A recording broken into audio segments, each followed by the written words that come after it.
Alright, everyone's been asking about the setup on my hatch. One time I'm going to walk you guys through this, and I'm never ever going over it again.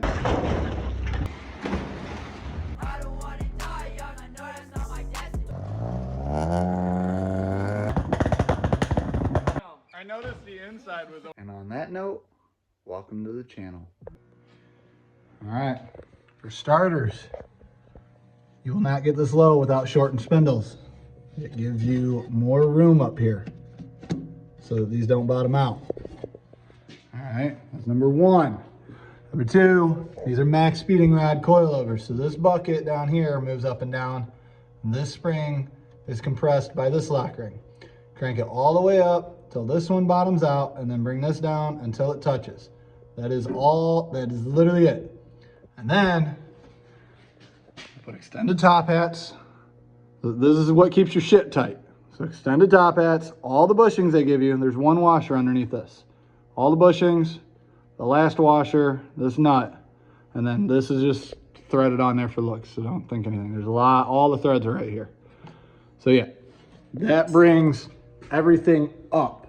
It pulls it as hard as it can, keeps everything tight. When I put a tire on this and let it down, it literally only drops like an inch. So these are as preloaded as they're gonna get. That's the reason why I three-wheel all that garbage.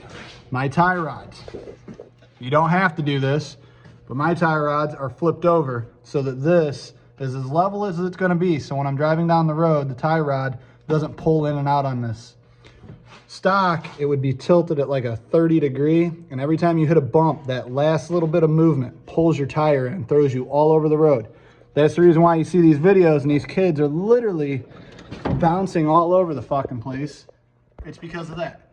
I have extended lower A-arms on here, stock fork, and that's it. The Camber A-arms are maxed out, and if they're not, they're really close so that they match on side to side. That is the entire front setup. For the rear, back here we have stock. You know, these aren't drops. These are stock styled arms. They're not from an EK. Same thing. Take the extra lock rings out. Screw this all the way up. Bring this lock ring down. Put the spring in.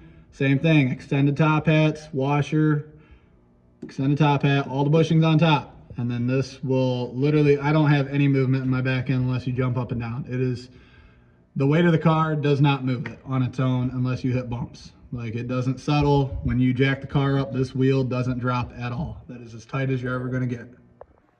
I hope that answers all of your questions. I'm never going over it again. I do not fucking care. That is it. Anytime you guys ask, this is the video you're gonna have to watch.